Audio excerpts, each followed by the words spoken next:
Bangladesh Korea সম্পর্ক ও ব্যবসা খাতে উন্নয়ন সহ বিনিয়োগে পদক্ষেপ নেবার আশ্বাস দিয়েছেন কোরিয়া রিপাবলিকের নবনিযুক্ত রাষ্ট্রদূত কিম জি জুন। আর দুই দেশের বাণিজ্য ঘাটতি পূরণে নতুন রাষ্ট্রদূত আরও জোরালো ভূমিকা রাখবেন বলে আশা প্রকাশ করেছে কেবিসিসিআই। এই অনুষ্ঠানে উপস্থিত ছিলেন দেশের অন্যতম শিল্প প্রতিষ্ঠান মেঘনা গ্রুপের চেয়ারম্যান ও ভাইস চেয়ারম্যান। আরও জানাচ্ছেন ফরহাদ ইবনে মালেক।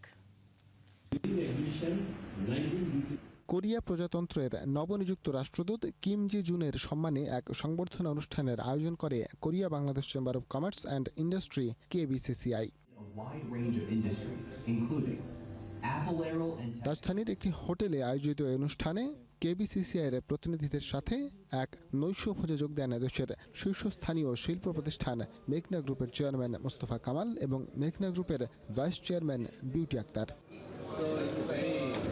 ভবিষ্যতে বাংলাদেশের সাথে ব্যবসায়িক এবং অন্যান্য খাতে সম্পর্ক আরও জোরদার হবে বলে আশাবাদ ব্যক্ত করেন কোরিয়ান রাষ্ট্রদূত। আমি আশা করি কেবিসিসিআই আমাদের দুই দেশের যৌথ ব্যবসা খাতকে আরও বৃদ্ধি করতে বড় গুরুত্বপূর্ণ ভূমিকা রাখবে। এই বিষয়ে ইতিমধ্যেই আমরা সরকারকে কিছু প্রস্তাবও দিয়েছি।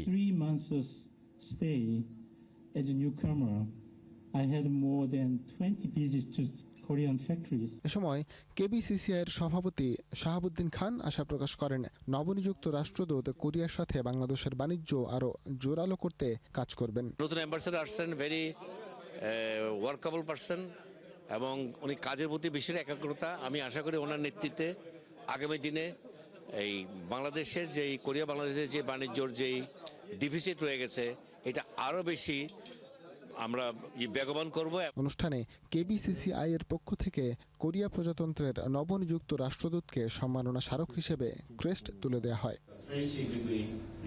ফরহাদ ইবনে মালেক, ৭১, ঢাকা।